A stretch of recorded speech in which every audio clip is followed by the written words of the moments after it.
साथ साथ सभी लोगों के लिए साथ साथ सभी लोगों के लिए रहेगा।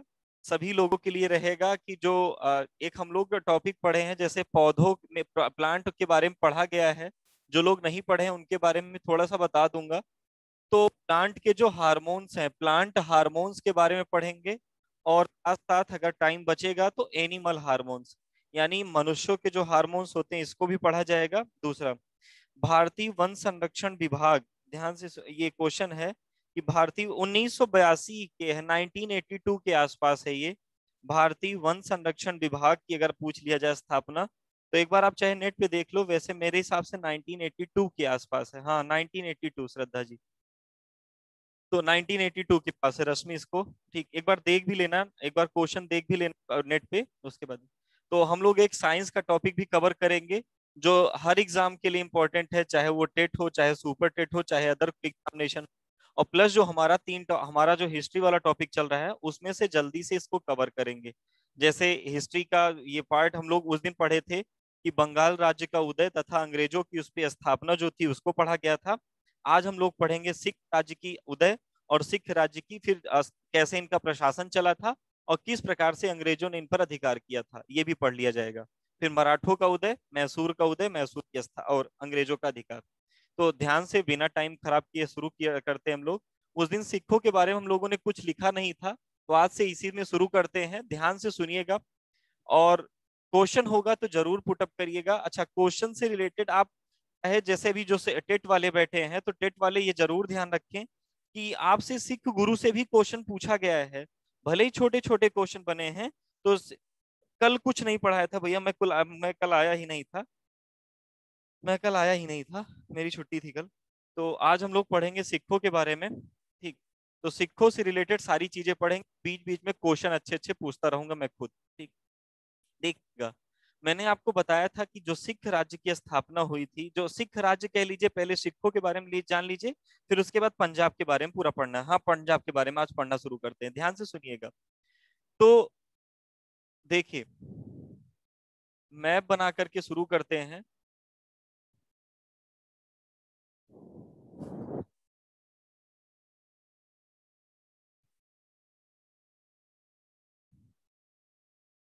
ध्यान से सुनिएगा। अगर हम लोग बात करें, तो ये जो पूरा क्षेत्र मैंने जो एरिया बनाया है, ये एरिया जिसको मैं शेडेड कर रहा हूँ, शेडेड का मतलब ये है जिसको मैं मार्क करने चल रहा हूँ, ये पूरा जो एरिया था, ये पूरा जो एरिया था, ये किसके पास था? तो ये मिड इंडिया में, यानी मध्यकालीन भारत की बात करें, ये पूरा एरिया मुगलों के पास था, अर्थात मुगलों ने पकड़ इस पर शासन किया था। लेकिन जैसे जैसे औरंगजेब के बाद आगे कहानी बढ़ी, वैसे वैसे राज्य इनसे अलग होना शुरू हो गए, और राज्य अलग होकर के अलग अलग छोटे क्षेत्र बने। हाँ, ठीक, हिस्ट्री हाँ कंप्लीट कर देंगे। सर, बंदोबस्त क्या होता है? बंदोबस्त ना, दीक्षा पाल। अस्थाई बंदोबस्त आपने सुना नाम होगा, अस्थाई बंदोबस्त से क्वेश्चन आप पूछना चाहती हैं।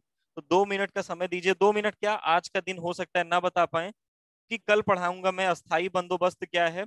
और दूसरा मैं पढ़ाऊंगा अस्थाई बंदोबस्त के बाद, जैसे इसको क्या बोलते हैं, जमींदारी अधिनियम क्या है। ठीक, परमानेंट सेटलमेंट, इन सब के बारे में पूरी बातें मैं बताऊंगा आपको, लेकिन कल वो हो पाएगा, आज पहले इसको जान लेते हैं। तो ध्यान से सुनिएगा, पूरा जो भारत था ये मुगलों के पास था। लेकिन औरंगजेब के बाद जैसे जैसे जो अलग अलग मुगल गद्दी पर बैठे, उनकी पकड़ कमजोर थी, उनकी नीतियां अलग थी, उनकी नीतियां कुछ हद तक लोगों को एक रखने में सक्षम नहीं रही। तो इसके कारण से छोटे छोटे क्षेत्र, ठीक, उसके कारण छोटे छोटे क्षेत्र अलग बने थे।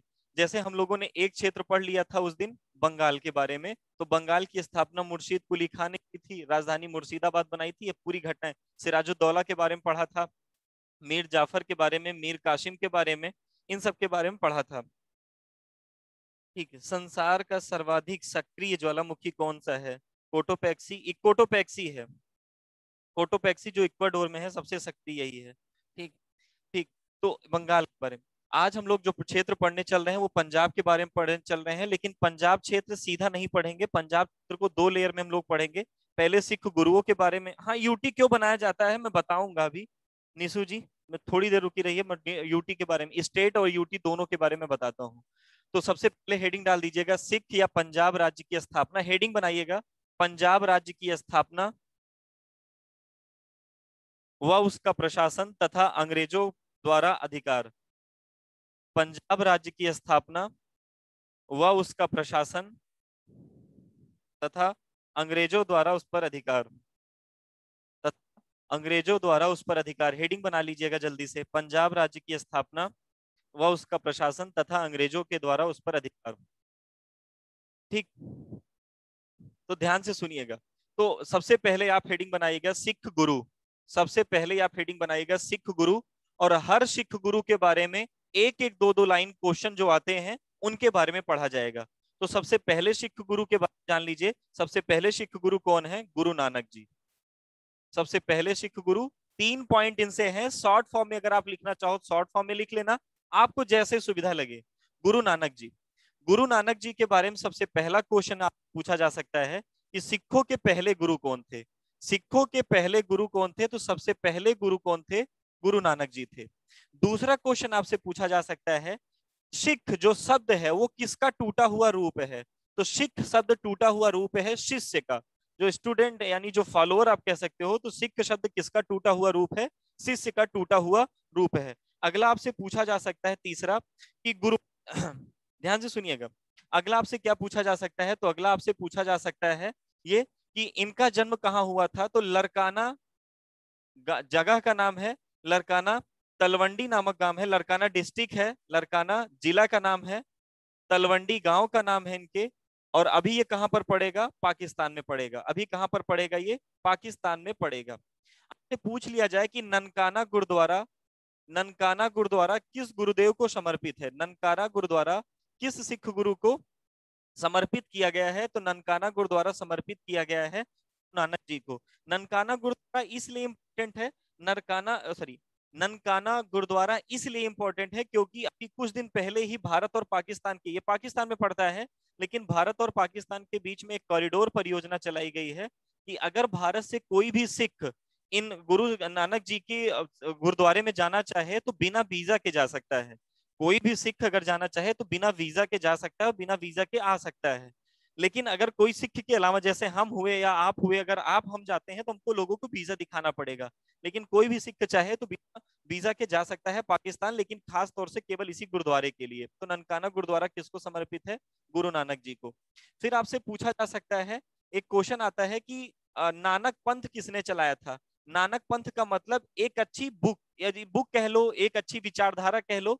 एक इन्होंने, इनकी जो बातें थी, इन्होंने जो अवलोकन किया था, इन्होंने जो समराइज किया था कि चीजें किस तरीके से लोगों को जोड़ा जा सकता है, कैसे जात पात को दूर किया जा सकता है, कैसे लोग एकजुट होंगे, कैसे लोग एक दूसरे के सपोर्ट करेंगे, कैसे एक नई विचारधारा को डेवलप किया जाएगा। तो इन्होंने जो भी चीजें महसूस की थी उनको एक किताब में रखा था। उस किताब नानक पंथ कह सकते हो आप वो। तो नानक पंथ की शुरुआत इन्होंने ही की थी।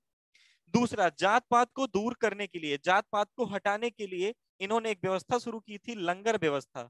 लंगर व्यवस्था की शुरुआत इन्होंने की थी। लंगर व्यवस्था की शुरुआत किसने की थी? गुरु नानक जी ने की थी। ये 4-5 पॉइंट हैं जो किससे पूछे जा सकते हैं? ये पूछे जा सकते हैं गुरु नानक जी से। अगर आप दिख रहा हो तो आप लिख ले जाइए, अगर नहीं दिख रहा है तो मुझे आप बता दीजिए, मैं जल्दी जल्दी छोटे छोटे पॉइंट में मैं बोल दूं। अगर आपको दिख रहा है तो आप लिख लीजिए, अगर नहीं दिख रहा है तो मैं बोल दूं, जल्दी बता दीजिए।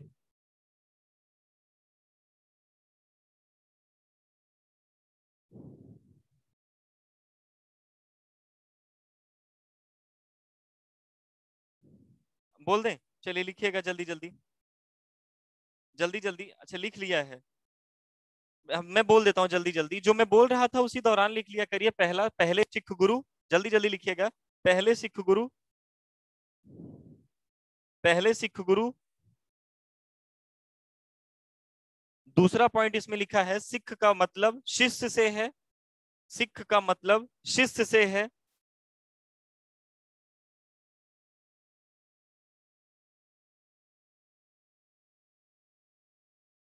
तीसरा पॉइंट, तीसरा पॉइंट, जन्म इनका 1469, 1469, 1469, लरकाना डिस्ट्रिक्ट, तलवंडी गांव, Pakistan.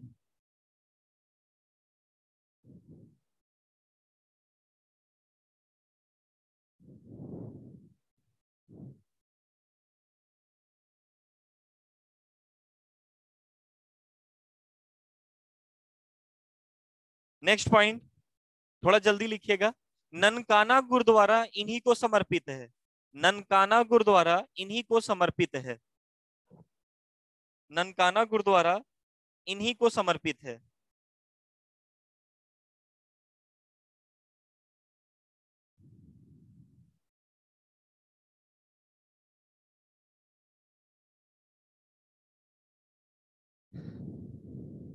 Last point, sorry second last point, Nanak पंथ इन्होंने चलाया था।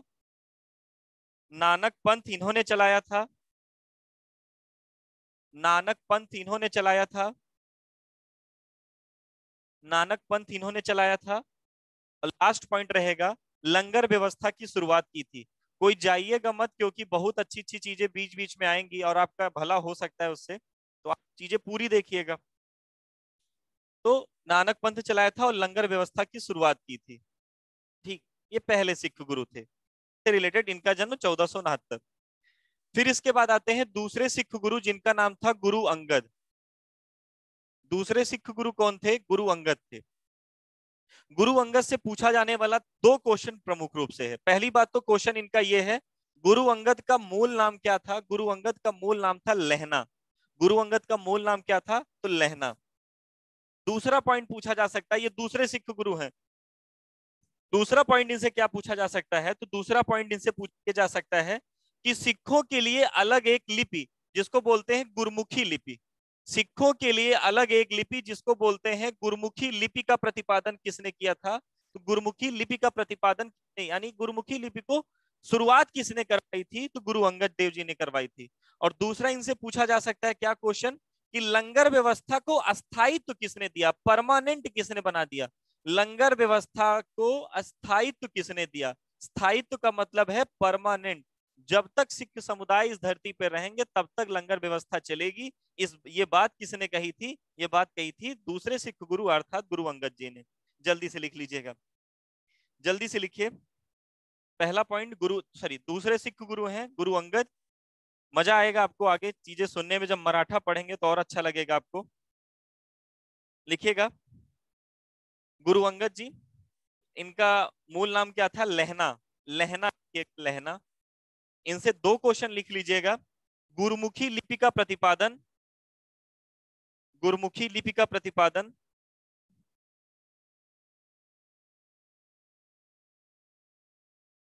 और दूसरा पॉइंट इनसे क्या रहेगा? दूसरा पॉइंट इनसे रहेगा, लंगर व्यवस्था को अस्थायित्व दिया, लंगर व्यवस्था को परमानेंट बनाया।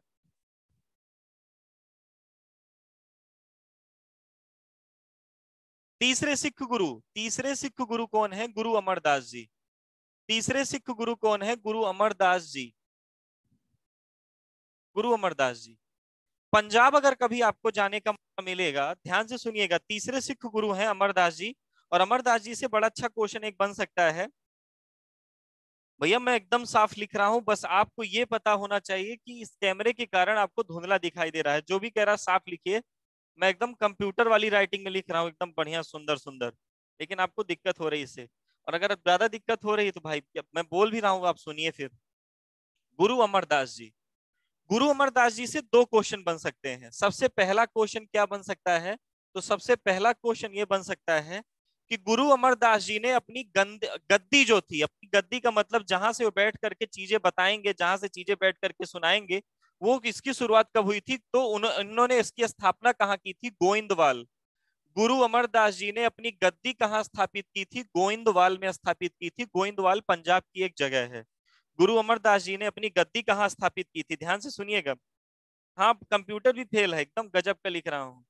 ठीक, ध्यान से सुनिएगा कि अमरदास जी ने अपनी गद्दी भी कहाँ स्थापित की थी? तो गुरु अमरदास जी ने अपनी गद्दी स्थापित की थी गोइंदवाल में। गुरु अमरदास जी ने एक और बड़ा काम किया था। वो बड़ा काम ज्यादातर पेपर में आया नहीं है, लेकिन आप जान लीजिए कि गुरु अमरदास ने अपनी 22 लोगों की एक अपनी काउंसिल बनाई थी, परिषद बनाई थी। 22 लोग होंगे जो इनके नीचे काम करेंगे, जो जगह जगह इस सिख धर्म के बारे में प्रचार, जिसको हम लोग कह सकते हैं 22 मंत्रियों की नियुक्ति की थी। लेकिन उस समय मंत्री शब्द नहीं अच्छा रहेगा, इन्होंने मंजियों की नियुक्ति की थी। मंत्रियों को मंजियों के नाम से जाना जाता है। तो अगर आपसे पूछ लिया जाए कि, इसको पूछा नहीं जाएगा लेकिन केवल आप एक लाइन जानते रहिएगा कि वह कौन से सिख गुरु थे जिन्होंने मनजियो की स्थापना की थी, मंजियों की शुरुआत की थी, तो गुरु अमरदास जी ने की थी। ठीक ठीक, मंजियों की स्थापना की थी। तो गुरु अमरदास के बारे में तीसरे सिख गुरु लिखिएगा गुरु अमरदास, तीसरा सिख गुरु लिखिएगा गुरु अमरदास, तीसरे सिख गुरु लिखिएगा गुरु अमरदास। हाँ, 22 गद्दियों की स्थापना की, जिसको, वेरी गुड, बौद्ध धर्म इसकी सिख धर्म की प्रसार के लिए, वेरी गुड मधु जी। ऐसे ही 3-4 लोग रहे, कितना अच्छा रहे। ठीक, ये लोग भी उस समय थे, उन मंत्रियों में ये लोग भी थे, तो इसलिए बहुत बढ़िया है। ठीक, ध्यान से सुनिएगा। तो 22 मंत्रियों की, जिससे धर्म का प्रचार प्रसार हो सके, लेकिन इनको मंत्री ना कह करके क्या कहा जा सकता है, मंजी। तो मंजियों की स्थापना की थी इन्होंने। तो लिखिएगा गुरु अमरदास ने, पहला पॉइंट, इन्होंने अपनी गद्दी गोइंदवाल में स्थापित की, इन्होंने अपनी गद्दी गोइंदवाल में स्थापित की इन्होंने अपनी गद्दी गोइंदवाल में स्थापित की।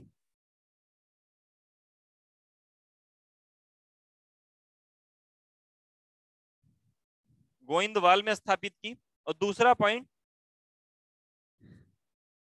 पॉइंट इनमें लिख लीजिएगा, सिख धर्म के प्रसार के लिए 22 मनजियों, ये बड़ा से लिखा है, 22 मंजियों की स्थापना की थी, की नियुक्ति की थी। 22 मंजियों की स्थापना की थी या नियुक्ति की थी।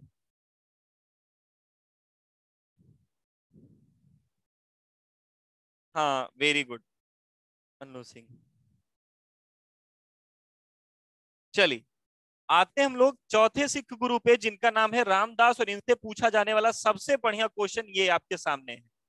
रामदास, रामदास से एक क्वेश्चन बढ़िया पूछा जा सकता है। क्वेश्चन क्या है, ध्यान से सुनिएगा, कि रामदास किसके समकालीन थे। तो रामदास के समकालीन जो सम्राट था भारत का, उस सम्राट का नाम था अकबर।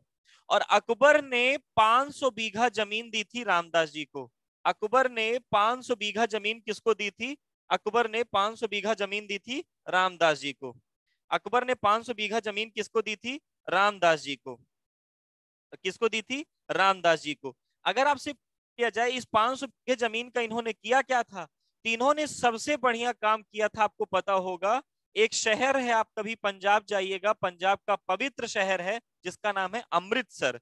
तो पंजाब के पवित्र शहर अमृतसर की स्थापना किसने की थी, तो पंजाब के पवित्र शहर अमृतसर की स्थापना किसने की थी, रामदास जी ने। हाँ, जिसमें एक प्राकृतिक तालाब था जिसे बावड़ी कहते हैं, जिसमें नहाने से सारे रोग दोष दूर हो जाते थे। तो ध्यान से सुनिएगा। ठीक, तो ध्यान से सुनिएगा, इसको लिख लीजिएगा, चौथे सिख गुरु, चौथे सिख गुरु रामदास जी के बारे में एक पॉइंट लिखिए। हाँ, जल्दी लिखिएगा। चौथे सिख गुरु रामदास जी के बारे में पहला पॉइंट, अकबर इनका समकालीन राजा था। अकबर इनका समकालीन राजा था। अकबर इनका समकालीन राजा था। दूसरा पॉइंट आप लिखिएगा, 500 बीघे जमीन अकबर ने इनको दान दी थी।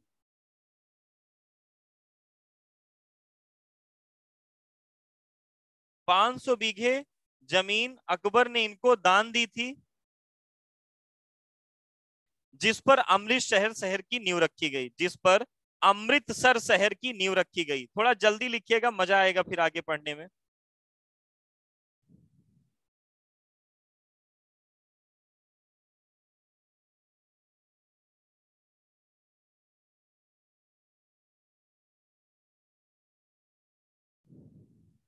हाँ, बीबी भानी इनकी पत्नी थी, बीबी भानी इनकी पत्नी थी। ठीक, रामदास जी की पत्नी बीबी भानी। तो चौथा हो गया, चौथे सिख गुरु हो गए जिनसे अमृतसर शहर की स्थापना पूछी जाती है। लेकिन अब सबसे इंपॉर्टेंट सिख गुरुओं में 5वें नंबर के हैं गुरु अर्जुन देव जी। गुरु अर्जुन देव जी। गुरु अर्जुन देव से जी से पूछा जाने वाला पहला क्वेश्चन, जो सबसे बड़ा अच्छा क्वेश्चन है, कि आदि ग्रंथ की रचना किसने की थी। आदि ग्रंथ की रचना किसने की थी, आदि ग्रंथ की रचना किसने की थी। तो आदि ग्रंथ की रचना किसने की थी, तो गुरु अर्जुन देव ने की थी। इस आदि ग्रंथ में क्या बताया गया है, तो जो भी सिख धर्मों के कोट्स हैं, जो भी सिख धर्मों की प्रमुख बातें हैं, उन प्रमुख बातों को किसने, ठीक, अमरदास जी की पुत्री थी वो, इनकी नहीं। ठीक, अमरदास जी की पुत्री थी वो। तो आदि ग्रंथ की रचना किसने की थी? तो आदि ग्रंथ की रचना की थी किसने? गुरु अर्जुन देव ने। इस आदि ग्रंथ में प्रमुख बातें क्या बताई गई थी? जो सिख धर्म के तहत मूल बातें हैं। मूल बातों का मतलब ऐसे आप ले लीजिए, जो सिख धर्म के अंतर्गत मेजर बातें थी। जैसे जो किसी धर्म के अंतर्गत जो मेन कोड्स होते हैं, उन कोड्स को किसने लिखा, किसमें लिखा गया था? आदि ग्रंथ में। और आदि ग्रंथ के रचनाकार कौन है? गुरु अर्जुन देव जी। और गुरु अर्जुन देव जी ने अब तक के हुए सिख गुरुओं की बातों को इसमें जोड़ा था। साथ साथ उस समय के जो बड़े बड़े व्यक्ति थे, बड़े व्यक्ति का मतलब, ध्यान से सुनिएगा, ठीक, जो बड़े व्यक्ति थे, बड़े व्यक्ति का मतलब क्या था? ध्यान से सुनिएगा, बड़े व्यक्ति का मतलब क्या था? बड़े व्यक्ति का मतलब क्या था? कि जो उस समय के जैसे रविदास जी हो गए, कबीर हो गए, इन सब की जो बड़ी बातें थी उनको इसमें शामिल किया गया था आदि ग्रंथ की रचना। दूसरा, इन्हीं के समय के दौरान स्वर्ण मंदिर की नींव रखी गई थी। स्वर्ण मंदिर का पुराना नाम अगर आपसे पूछ लिया जाए, हरमिंदर, हरमिंदर गुरुद्वारा या हरमिंदर साहिब गुरुद्वारा कहा जाता है। स्वर्ण मंदिर की नींव किसके शासनकाल में रखी गई थी? तो स्वर्ण मंदिर की नींव रखी गई थी, ठीक। आदि ग्रंथ का मतलब ही मैंने बताया ना, किसी जैसे आदि ग्रंथ का मतलब एक किताब थी, और उस किताब में वो सारी बड़ी बातें बताई गई थी जो सिख धर्म में फॉलो की जाती हैं। उसकी रचना की थी गुरु अर्जुन देव ने। तो स्वर्ण मंदिर की नींव किसके शासन काल में रखी गई थी, यानी कौन से सिख गुरु के टाइम पीरियड में रखी गई थी? तो गुरु अर्जुन देव ने। लेकिन अगर आपसे कभी पूछ लिया जाए कि सिख इस जो ये स्वर्ण मंदिर रखा बनाया गया था, इसकी जो पहली नींव रखी थी वो किसने रखी थी? स्वर्ण मंदिर की नींव रखी कौन थी, किसने रखी थी? स्वर्ण मंदिर की नींव किसने रखी थी? तो स्वर्ण मंदिर की नींव रखी थी किसने? अगर आपने केसरी मूवी देखी होगी तो उसमें इनके बारे में बताया गया है। स्वर्ण मंदिर की नींव किसने रखी थी?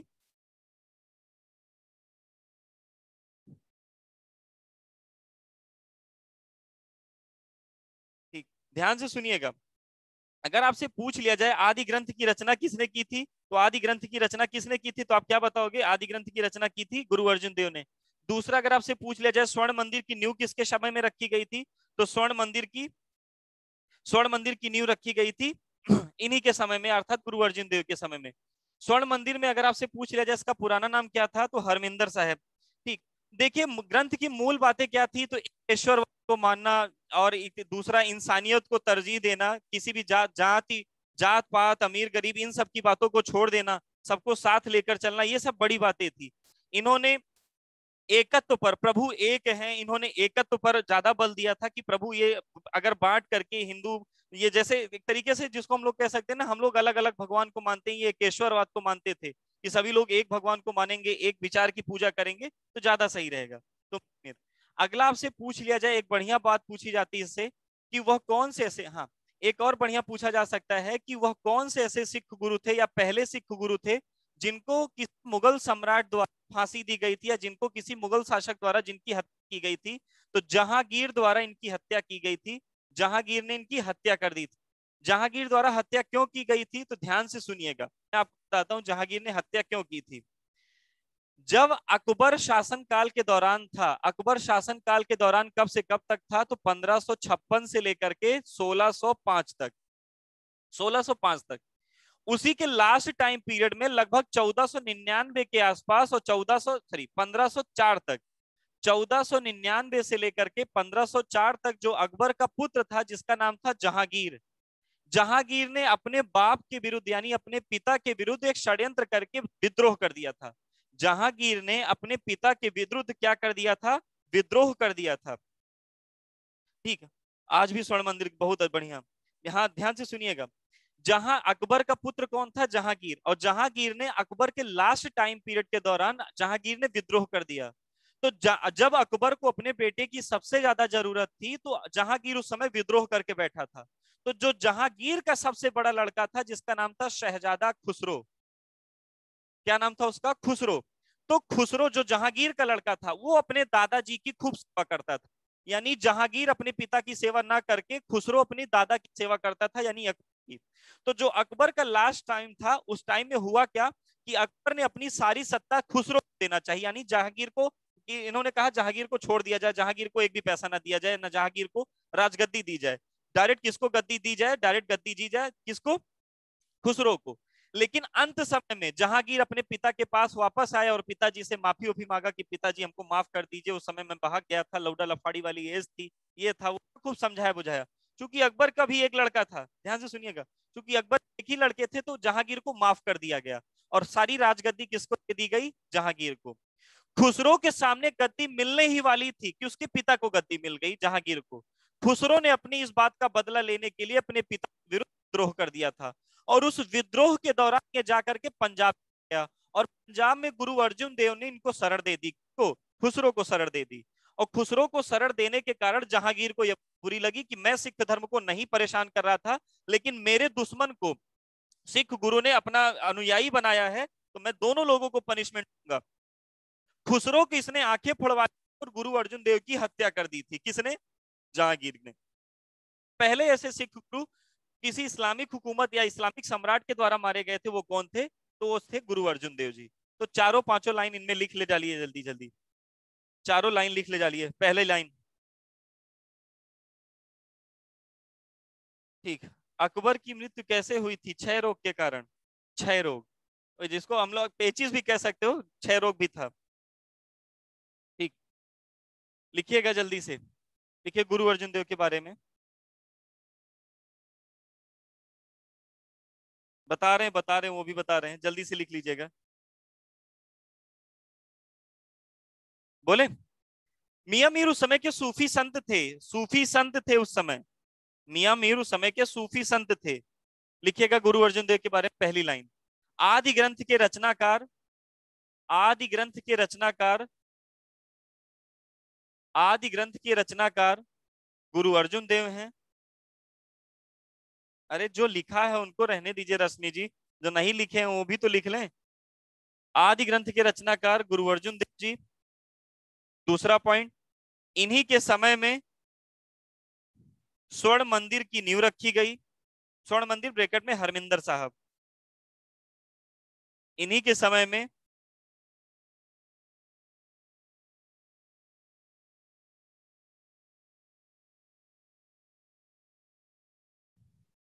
स्वर्ण मंदिर की नींव रखी गई, ब्रैकेट में हरमिंदर साहब। दूसरा पॉइंट, दूसरा पॉइंट लिखिएगा, स्वर्ण मंदिर की नींव मियां मीर ने रखी थी, ब्रैकेट में सूफी संत। 1599 से 1604 तक अकबर की, हाँ वो 1599, 1500 नहीं 1499 होगा। सॉरी, अच्छा अच्छा, सॉरी सॉरी सॉरी, 1 2 3 4, ये 3 9 9 4 9 9, ये कौन है? नाम बता दे अपना, बहुत बढ़िया बताया इसने, सॉरी। जहांगीर का विद्रोह इस टाइम पीरियड में था, 1599 से लेकर के 1604 तक। ठीक, उसको पूरे बोर्ड में केवल यही दिख रहा था। चलिए लिख लीजिएगा जल्दी, स्वर्ण मंदिर की नींव मियां मीर ने रखी थी। मियां मीर जहां लिखिएगा सूफी संत लिख दीजिएगा, सूफी संत। अगला पॉइंट रहेगा, जहांगीर ने, जहांगीर ने, जहांगीर ने गुरु अर्जुन देव की हत्या की थी खुसरो की सहायता करने के कारण। जहांगीर ने,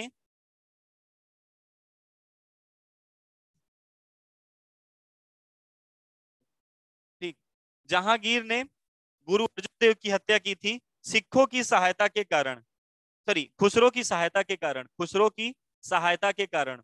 थोड़ा फास्ट लिखिए, मजा आएगा जब मराठा पूछेंगे। खुसरो की सहायता के कारण,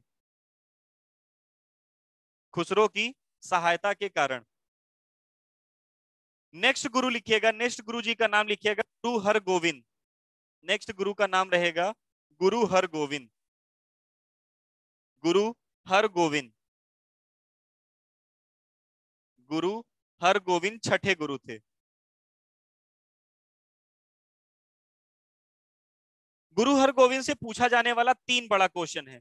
गुरु हरगोविंद से पूछा जाने वाला 3 बड़ा क्वेश्चन है, जिसमें से पहला क्वेश्चन ये है, ध्यान से सुनिएगा। पहला क्वेश्चन क्या है? तो पहला क्वेश्चन गुरु हरगोविंद से ये है कि सिखों को लड़ाकू बनाने का श्रेय किसको दिया जाता है? सिखों को लड़ाकू और मांसाहारी, सिखों को लड़ाकू व मांसाहारी किसने बनाया था? तो ये बनाया था किसने? गुरु हरगोविंद का निर्देश था।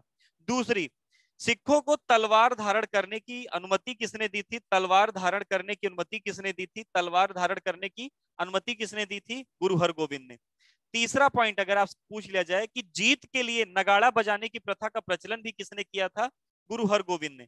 और जो सबसे बड़ी बात थी, इन्होंने अकाल तख्त वंगा, अकाल तख्त वंगा जिसको हम लोग बोल सकते हैं सिंहासन, जिसको क्या बोल सकते हैं, प्रभु का सिंहासन की स्थापना की थी। यानी अकाल तख्त वंगा का निर्माण करवाया था, जिसको हम लोग बोल सकते हैं प्रभु का सिंहासन। तो ये 4 पॉइंट लिख ले जाइए। पहला हरगोविंद जी से पहला पॉइंट रहेगा, जल्दी जल्दी लिखिएगा। हरगोविंद जी से पहला पॉइंट रहेगा, बोले, हाँ, प्रभु का सिंहासन। पहला पॉइंट रहेगा, सिखों को लड़ाकू व मांसाहारी बनाया, सिखों को लड़ाकू व मांसाहारी। दूसरा, दूसरा पॉइंट लिखिएगा, दूसरा पॉइंट लिखिएगा, तलवार धारण करने की अनुमति दी, तलवार धारण करने की अनुमति।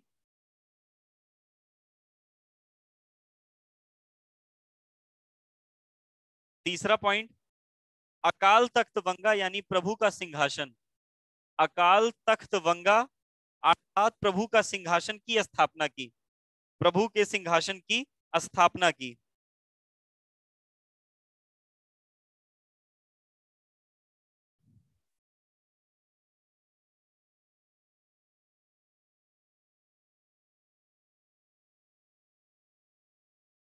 चलिए नेक्स्ट पॉइंट पे आते। अच्छा, एक और पॉइंट लिख लीजिएगा, इन्होंने इन्होंने सच्चा बादशाह की उपाधि धारण की थी, इन्होंने सच्चा बादशाह की उपाधि धारण की थी, सच्चा बादशाह की उपाधि धारण की थी।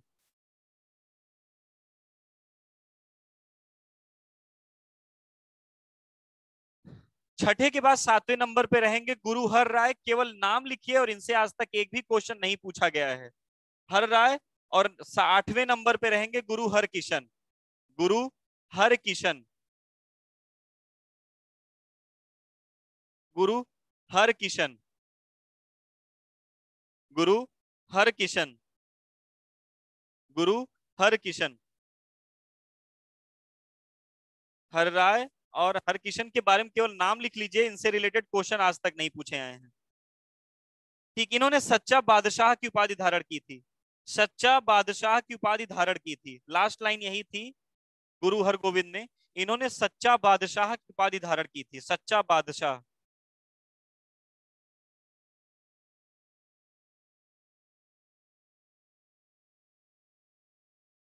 सच्चा बादशाह की उपाधि धारण की थी। चलिए, हाँ, इन दोनों लोगों से एक भी क्वेश्चन नहीं आया है आज तक, केवल क्रम पूछा जाता है बस अगर आया होगा, बाकी आज तक एक भी, क्योंकि इन लोगों का जल्दी जल्दी डेथ हो गई थी और जल्दी जल्दी इनका टाइम पीरियड खत्म हो गया था। ठीक, तो अगले 9वें नंबर पे जो मोस्ट मोस्ट इंपॉर्टेंट है, 9वें नंबर पे हैं, जिनका नाम है गुरु तेग बहादुर, गुरु तेग बहादुर जी, सिखों के 9वें गुरु, गुरु तेग बहादुर जी, गुरु तेग बहादुर जी। और गुरु तेग बहादुर जी से तीन चार क्वेश्चन बढ़िया बन सकते हैं, ध्यान से सुनिएगा। गुरु तेग बहादुर जी से, गुरु तेग बहादुर जी से दो तीन क्वेश्चन बन सकते हैं, लेकिन उनमें से सबसे बढ़िया क्वेश्चन ये बनेगा, बनेगा क्या, कि कौन से ऐसे सिख गुरु थे जिन्होंने इस्लाम धर्म न स्वीकार करने के कारण उनकी हत्या कर दी गई थी। तो औरंगजेब ने जबरदस्ती इन पर इस्लाम धर्म स्वीकार करने का आरोप लगाया, औरंगजेब ने इन पर जबरदस्ती इस्लाम धर्म स्वीकार करने का आरोप लगाया था, एक तरीके से चेतावनी दी थी इस्लाम धर्म स्वीकार कर लीजिए, और इन्होंने इस्लाम धर्म नहीं स्वीकार किया था, इसलिए औरंगजेब ने इनकी हत्या कर दी थी। इनकी हत्या से अगर आपसे पूछ लिया जाए कितने ऐसे सिख गुरु थे जिनकी हत्या मुगल शासकों के द्वारा की गई थी, तो मुगल शासकों के द्वारा दो सिख गुरुओं की हत्या की गई थी। पहले नंबर पे कौन थे, तो गुरु अर्जुन देव जी, दूसरे नंबर पे कौन थे, गुरु तेग बहादुर जी। अगर आप कभी दिल्ली गए होंगे तो दिल्ली में आपने एक देखा होगा गुरुद्वारा, शीशगंज गुरुद्वारा कहा जाता है। आपसे पूछ लिया जाए शीशगंज गुरुद्वारा किसको समर्पित है, तो शीश समर्पित किया गया है गुरु तेग बहादुर जी को। शीशगंज गुरुद्वारा किसको समर्पित है, गुरु तेग बहादुर जी को। तो ये दो पॉइंट लिख लीजिए गुरु तेग बहादुर से। पहला पॉइंट लिखेगा, सिखों के 9वें गुरु थे, हाँ, सिखों के 9वें गुरु गुरु तेग बहादुर।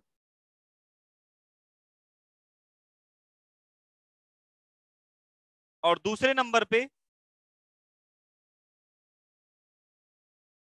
और दूसरे नंबर पे,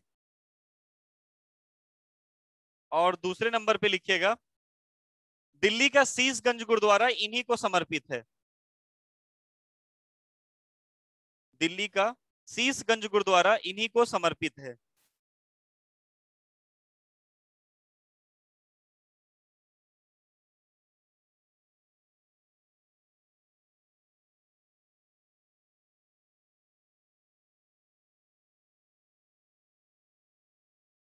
लिखा?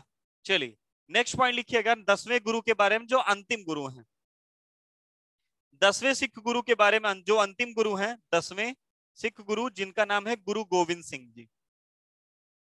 गुरु गोविंद सिंह जी। ध्यान से सुनिएगा, मजा आएगा इनको सुनने में, क्योंकि इनसे रिलेटेड अच्छे अच्छे क्वेश्चन आपने बहुत बार देखे होंगे। सबसे पहला क्वेश्चन इनका, इनके जन्म को लेकर के पूछा जाता है। इनका जन्म हुआ था पटना, बिहार वाला। इनका जन्म कहाँ हुआ था? पटना में। और इनकी मृत्यु कहाँ हुई थी? इनकी मृत्यु हुई थी नांदेड़, महाराष्ट्र में। नांदेड़ एक जगह है जिसको कहा जाता, कहाँ है? महाराष्ट्र में। जो शत्रुघ्न सिन्हा थे वो जो चुनाव लड़ते थे पटना साहिब से लड़ते थे, तो पटना साहिब सीट यही है। तो अगर आपसे पूछ लिया जाए पटना साहिब गुरुद्वारा किसको समर्पित किया गया है, तो पटना साहिब गुरुद्वारा किसको समर्पित है? तो गोविंद सिंह जी। या अगर आपसे पूछ लिया जाए नांदेड़ गुरुद्वारा किसको समर्पित किया गया है, जिसको एक और नाम से जाना जाता है हजूर साहिब गुरुद्वारा। हजूर साहिब गुरुद्वारा कहा जाता है इसको। हजूर साहिब गुरुद्वारा किसको समर्पित है? गुरु गोविंद सिंह जी को। तो इनका जन्म कहाँ हुआ था? इनका जन्म हुआ था पटना में। और इनकी मृत्यु कहाँ हुई थी? तो इनकी मृत्यु हुई थी कहाँ पर? तो हुई थी वो नांदेड़ यानी महाराष्ट्र में। अगला आपसे पूछ लिया जाए कि 10वें अंतिम सिख गुरु जिन्होंने कह दिया था कि अब मेरे बाद कोई सिख गुरु नहीं होगा, बल्कि मेरे द्वारा अब तक के सिख गुरुओं के द्वारा जो बातें बताई गई हैं, उन्होंने इनकी एक रचना की और जिस किताब का नाम रखा गया गुरु ग्रंथ साहिब। इन्होंने कहा था यही गुरु ग्रंथ साहिब ही अब सिखों का नेतृत्व करेगी। अर्थात गुरु ग्रंथ साहिब की रचना किसने की थी? तो गुरु ग्रंथ साहिब की रचना की थी गुरु गोविंद सिंह ने। आदि ग्रंथ के नाम से आएगा तो गुरु अर्जुन देव। और उसी में और बड़ी बड़ी बातें जोड़ दी गई, और बातों को जोड़ा गया, और थॉट को जोड़ा गया। और थॉट जोड़ने के बाद ये नई रचना जब किताब आई, अपडेटेड वर्जन जब आया, तो उसके कहा जाता है गुरु ग्रंथ साहिब अब सिखों का वास्तविक नेता यही रहेगा। अर्थात इन्होंने गुरु गोविंद जी ने बताया था। अगला क्वेश्चन आता है, इन्होंने इन्होंने एक अपनी सैनिक टुकड़ी भी बनाई थी, या एक अपनी एक अलग विचारधारा, एक सैनिक टुकड़ी जिसको आप कह सकते हो खालसा पंथ। खालसा पंथ की स्थापना किसने की थी, जिसको दल खालसा भी कहा जाता है? खालसा पंथ या दल खालसा जिसे कहते हैं, इन्होंने उसकी स्थापना की थी। और 1699 में के दिन, 1699 में वैशाखी के दिन इन्होंने खालसा पंथ की स्थापना की थी। यही वो सिख गुरु थे जिन्होंने कह दिया था कि कोई भी सिख अगर होगा, तो अगर सिख महिला हुई तो अपने नाम के पीछे कौर लगाएगी, और अगर कोई सिख पुरुष हुआ तो अपने नाम के पीछे सिंह टाइटल धारण करेगा। इन्होंने ही कहा था कि सच्चा सिख वही माना जाएगा जिसे जो पंचकार को मानेगा, पंचम कार जिसको बोलते हैं। सच्चा सिख वही होगा जो पंचम कार को धारण करेगा। पंचम कार क्या है? तो केश, कंघा, कक्ष, कृपाण और कड़ा। पंचम कार इसी को कहा जाता है। इन्होंने केश, कंघा, कंच, कृपाण और कड़ा धारण करने की बात कही थी। सच्चा सिख वही होगा जो इसको धारण करेगा करेगा। फिर इन्होंने एक और बात, एक और अच्छा क्वेश्चन आपसे पूछा जा सकता है इनसे रिलेटेड। वो क्वेश्चन क्या होगा? पहला हो गया पटना साहिब गुरुद्वारा, दूसरा हजूर साहिब, गुरु ग्रंथ साहिब की रचनाकार, खालसा पंथ की स्थापना। हाँ, बस इतना ही पूछा जा सकता है आपसे। तो एक एक करके इनके बारे में लिख डालिए। एक एक करके इनके बारे में लिख डालिए। सबसे पहला जन्म लिखिएगा, पटना। हाँ, लिखिएगा। गुरु ग्रंथ साहिब के संकलन, वो आदि ग्रंथ के नाम से संकलन था। वो आदि ग्रंथ के नाम से संकलन था।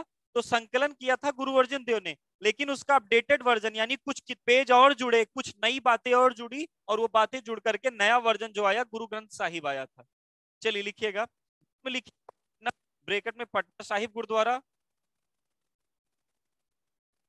जन्म लिखिएगा पटना, ब्रैकेट में पटना साहिब गुरुद्वारा।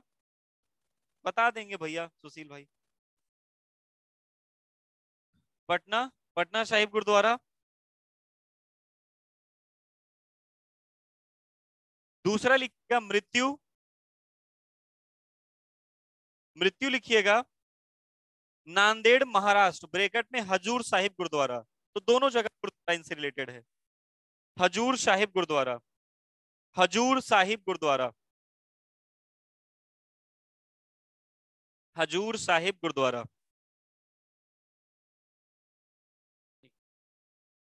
अगला, गुरु ग्रंथ साहिब की रचना इन्होंने की थी। गुरु ग्रंथ साहिब की रचना इन्होंने की थी।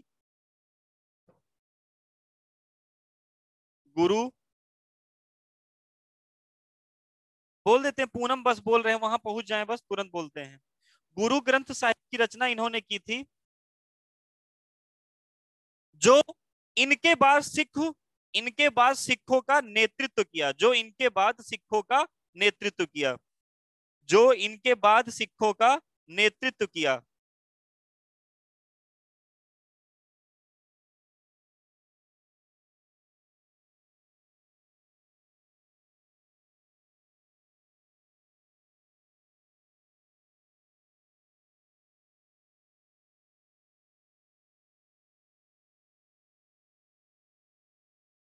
ठीक, गुरु ग्रंथ साहिब की तरफ। खालसा पंथ की स्थापना की इन्होंने 1699 में। अच्छा, समझ में तो आ रहा है ना? समझ में तो आ रहा है ना?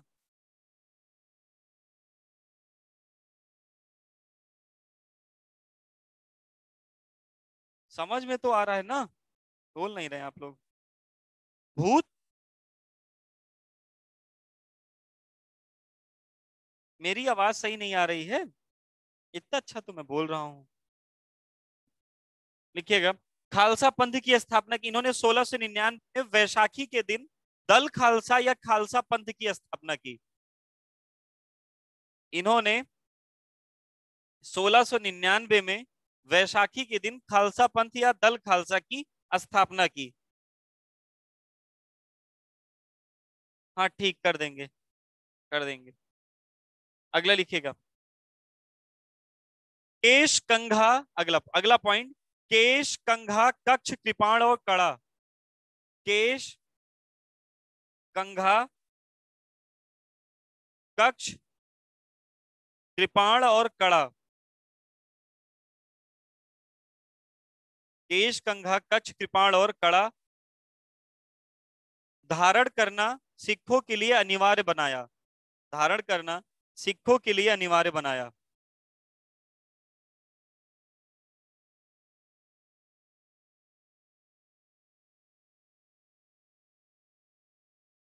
ठीक, चलिए नेक्स्ट पॉइंट लिखिएगा, पॉइंट ही लिखना है बाकी और कुछ नहीं। नेक्स्ट पॉइंट लिखिएगा, बढ़िया पॉइंट रहेगा ये।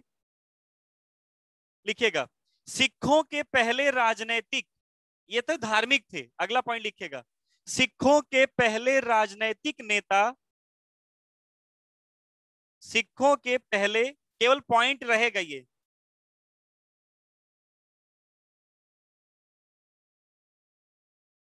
हाँ, सिखों के पहले राजनैतिक नेता बंदा बहादुर थे, बंदा बहादुर थे, जिन्हें लक्षण देव, जिन्हें लक्षण देव या गुरुबख्श सिंह के नाम से जानते हैं। गुरुबख्श सिंह, जिन्हें लक्षण देव या गुरुबख्श सिंह के नाम से जानते हैं।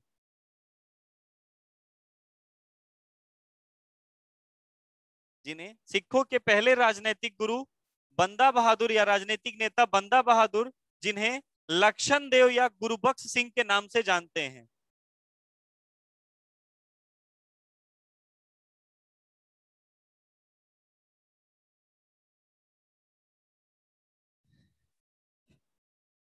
लिखा, लिखा। इनकी हत्या, इनकी हत्या फर्रुख शेयर ने की थी। इनकी हत्या फर्रुख शेयर ने की थी। इनकी हत्या फर्रुख शेयर ने की थी।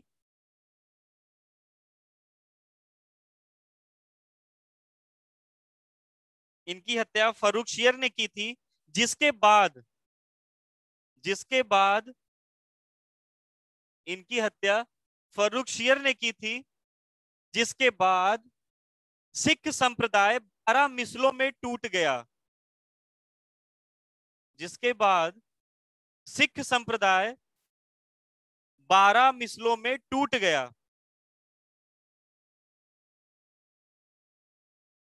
जिसके बाद सिख संप्रदाय 12 मिसलों, मिसल का मतलब होता है पार्टी, मिसल का मतलब होता है अलग अलग एरिया, अलग अलग विचार, आइडियोलॉजी को लेकर के अलग अलग नेता अलग अलग होती थी, सब अलग अलग उसमें।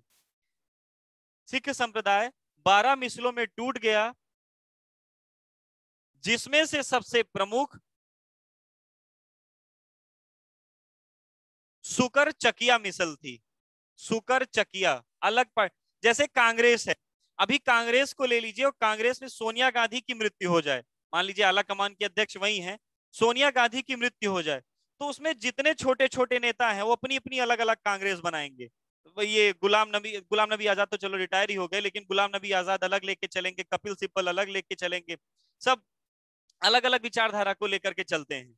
तो आप ध्यान रखिएगा, जैसे बंदा बहादुर की मृत्यु हुई वैसे सिख संप्रदाय 12 मिसलों में टूट गया, जिसमें सबसे प्रमुख सुकर चकिया मिसल थी। सुकर चकिया प्रमुख, जिसमें सबसे प्रमुख सुकर चकिया मिसल थी। कौन सी मिसल थी? सुकर चकिया मिसल थी,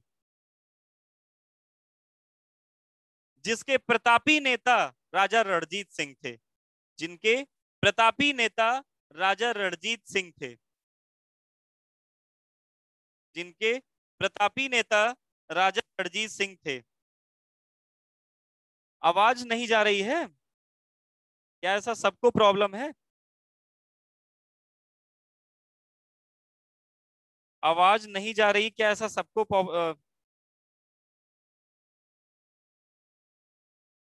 तो काहे बार बार कह रहे हैं आवाज नहीं आ रही है, आवाज नहीं आ रही है? नहीं आ रही है? अच्छा आ रही। तो दो तीन लोग बार बार कह रहे हैं लिख, हाँ नहीं आ रही, नहीं आ रही आवाज। ओ भैया, हाँ जो जिनको नहीं आ रही एक बार नेट का इशू देख लीजिए, मौसम खराब हो सकता है, नेट का हो दिक्कत। ठीक देखिएगा, सुकर चकिया मिसल। और सुकर चकिया में आपने सबसे प्रतापी जो नेता है राजा रणजीत सिंह। कौन है? राजा रणजीत सिंह। ध्यान से सुनिएगा, राजा रणजीत सिंह से आज तक केवल एक बढ़िया क्वेश्चन पूछा गया, एक क्या दो क्वेश्चन पूछे गए हैं, लेकिन आप एक बढ़िया जान लीजिए। पंजाब प्रांत का, पंजाब क्षेत्र के जो वास्तविक संस्थापक हैं, पंजाब एरिया के जो वास्तविक संस्थापक हैं वो कौन है? राजा रणजीत सिंह है। पंजाब एरिया के वास्तविक संस्थापक कौन है? तो राजा रणजीत सिंह है। दूसरा, इन्होंने राजधानी क्या बनाई थी? तो इन्होंने दो राजधानियां बनाई थी। अगर आपसे पूछ लिया जाए इनकी धार्मिक राजधानी क्या थी, इनकी धार्मिक राजधानी क्या थी, तो अमृतसर। और इनकी प्रशासनिक राजधानी क्या थी या राजनैतिक राजधानी क्या थी? तो लाहौर। प्रशासनिक राजधानी क्या थी? तो लाहौर। अगर आपसे पूछ लिया जाए कि इनकी धार्मिक राजधानी क्या थी, तो अमृतसर, और इनकी प्रशासनिक राजधानी क्या थी? लाहौर। तो राजा पंजाब क्षेत्र का वास्तविक संस्थापक कौन थे? तो पंजाब क्षेत्र के वास्तविक संस्थापक थे रणजीत सिंह। और ये किस मिसल से बिलोंग करते हैं? ये किस मिसल से बिलोंग करते हैं? तो सुकर चकिया मिसल से। तो अगला पॉइंट लिखिएगा राजा रणजीत सिंह। नेक्स्ट पॉइंट लिखिएगा, दो लाइन और बची है, बस खत्म फिर ये, दो लाइन है बस खत्म फिर ये।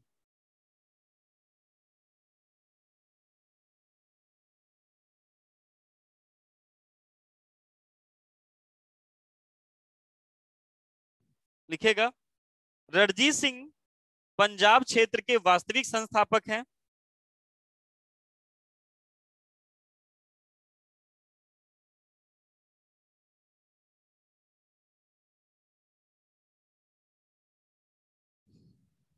दूसरा पॉइंट, इन्होंने धार्मिक राजधानी अमृतसर तथा राजनीतिक राजधानी लाहौर बनाई थी, लाहौर।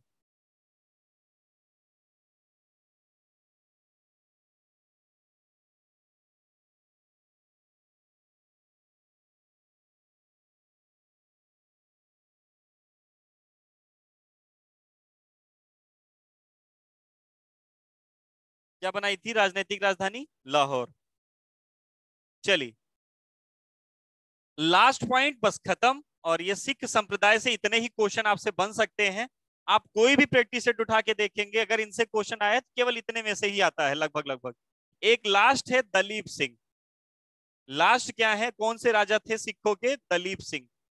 एक ध्यान से सुनिएगा, अगर आपसे पूछ लिया जाए कोहिनूर हीरे के बारे में, अभी इसके बाद बताने वाला हूं, लेकिन कोहिनूर हीरे का भी यहाँ होगा, लेकिन दलीप सिंह के बारे में एक लाइन जान लीजिएगा। सिख पंजाब क्षेत्र के अंतिम कौन से राजा थे जिन्हें हरा करके, पंजाब क्षेत्र के अंतिम कौन राजा थे जिन्हें हरा करके डलहौजी ने पंजाब को अंग्रेजों के अधीन मिला लिया था? तो अंतिम राजा कौन थे? दलीप सिंह। अंतिम राजा कौन थे? दलीप सिंह। 1849 में 1849 में 1849 में एक युद्ध लड़ा गया था जिसे चिलियावाला का युद्ध कहा जाता है, लेकिन युद्ध का नाम नहीं जानते रहिएगा तो भी चलेगा। 1849 में आंग्ल सिख द्वितीय युद्ध कहा जाता है, या इसे चिलियावाला का युद्ध कहते हैं। और इस युद्ध में ध्यान से सुनिएगा, और इस युद्ध में जो दलीप सिंह थे, दलीप सिंह को पराजित करके, इन्हें छोटे थे दलीप सिंह तो लॉर्ड डलहौजी के टाइम पीरियड की बात है ये, डलहौजी ने इन्हें पढ़ाई के लिए पेरिस भेज दिया कि वहां जाके पढ़िए और इस पूरे क्षेत्र की चिंता मत करिए, हम लोग इसको चलाएंगे आगे। ठीक। 1849 में डलहौजी ने किससे पंजाब क्षेत्र को छीना था? दलीप सिंह से छीन करके इसे अंग्रेजी हुकूमत के अंतर्गत मिला लिया था। तो एक पॉइंट लिख लीजिएगा, 1849 में 1849 में दलीप है, दलीप। 1849 में लॉर्ड डलहौजी ने, वही दिलीप कह लीजिए, ठीक। 1849 में लॉर्ड डलहौजी ने 1849 में लॉर्ड डलहौजी ने पंजाब के अंतिम राजा,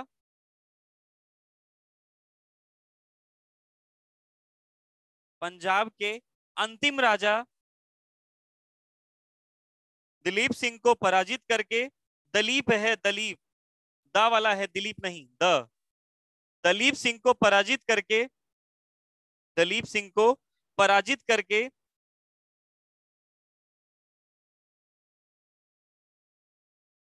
पराजित करके पंजाब क्षेत्र को ब्रिटिशों के अधीन मिला लिया। पंजाब क्षेत्र को ब्रिटिशों के अधीन मिला लिया। पंजाब क्षेत्र को ब्रिटिशों के अधीन मिला लिया। अर्थात ये अलग हुए थे मुगलों से, लेकिन स्वतंत्र ज्यादा दिन तक नहीं रह सके और आगे चल करके 1849 में अंग्रेजों से मिल गए थे। उस समय गवर्नर जनरल कौन था? तो उस समय गवर्नर जनरल कौन थे? तो उस समय गवर्नर जनरल थे डलहौजी। चलिए ध्यान से सुनिएगा, हेडिंग बनेगी मराठा। ध्यान से सुनिएगा, हेडिंग बनेगी मराठा, और मजा आएगा आपको मराठा पढ़ने में, क्योंकि मराठों के बारे में आपको बहुत सारी कहानियां बतानी होंगी, और मराठों के बारे में आपने बहुत चीजें सुनी भी होंगी, शिवाजी से रिलेटेड और बातें और बातों से रिलेटेड। तो मराठों के बारे में जानने से पहले आपको छोटी छोटी चीजें पता होनी चाहिए। हाँ, चलिया वाला युद्ध। अकाल तख्त दबंगा का मतलब एक सिंहासन कह लीजिए सुनील भैया। ठीक, अकाल तख्त दबंगा का मतलब होता है सिंहासन, ठीक, जिसपे शपथ ली जाती थी। देखिएगा, मराठा एक क्षेत्र था, ध्यान से सुनिएगा। अगर बात करें,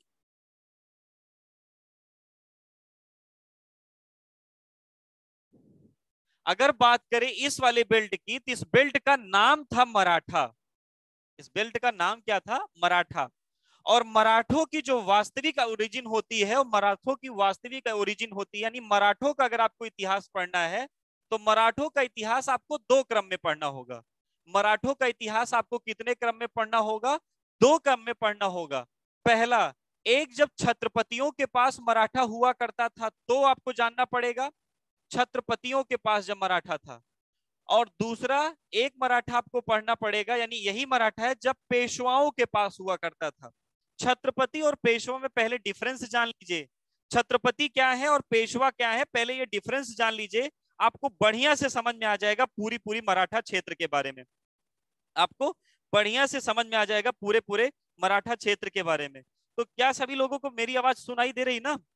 मराठों का अगर क्रम पढ़े तो मराठों के बारे में सुनाई दे रहा है कि नहीं आपको?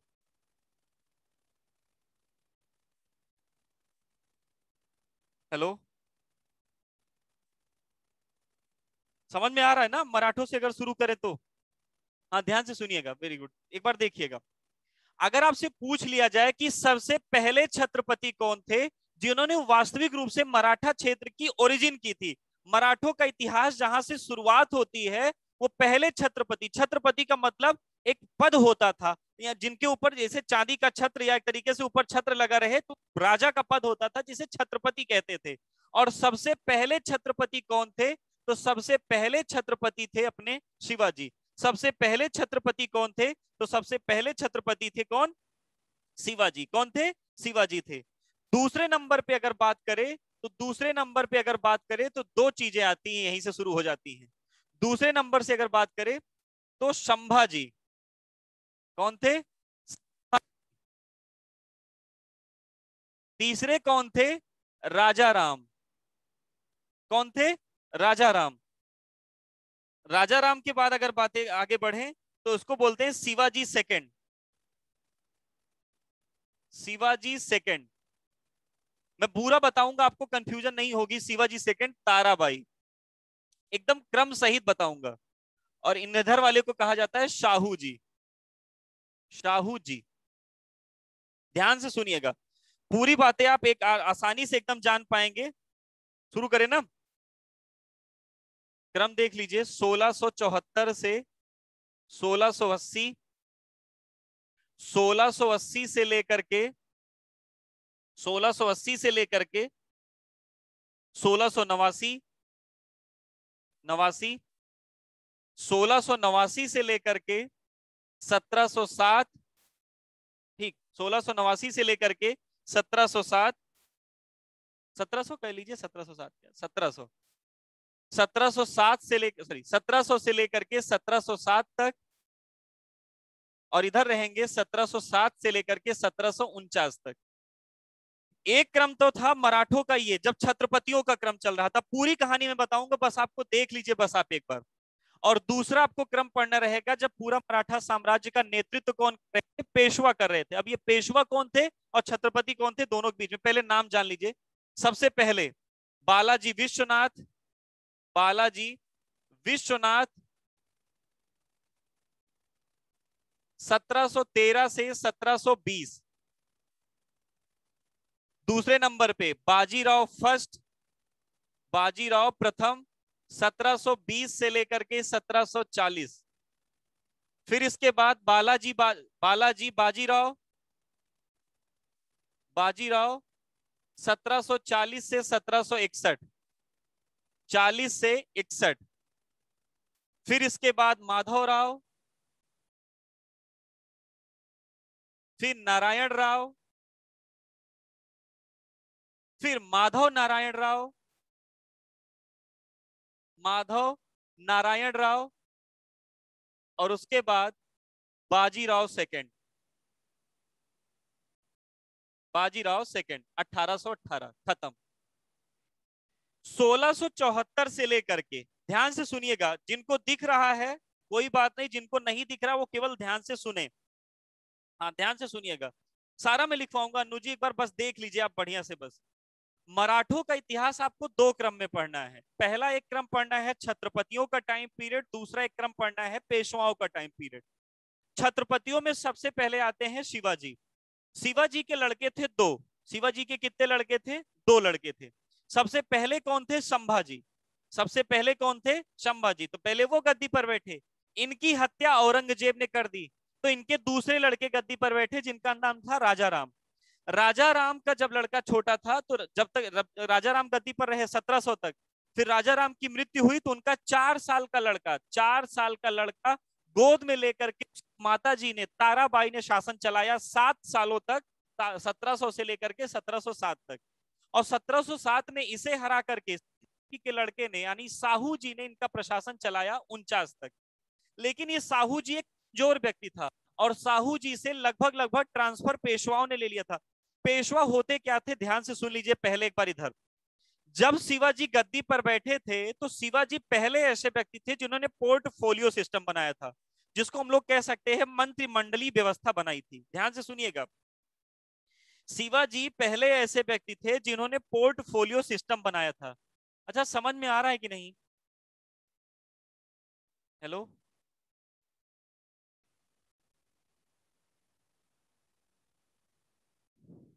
हेलो। आ रहा है ना? आप बोलते रहा करिए। यस सर, सीक्वेंस क्लियर है।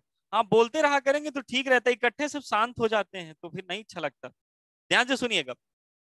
शिवाजी पहले, जैसे अभी मोदी जी हैं, तो मोदी जी राजा हो गए। राजा का मतलब एक मोदी जी क्या, राष्ट्रपति अपने ले लीजिए रामनाथ कोविंद जी।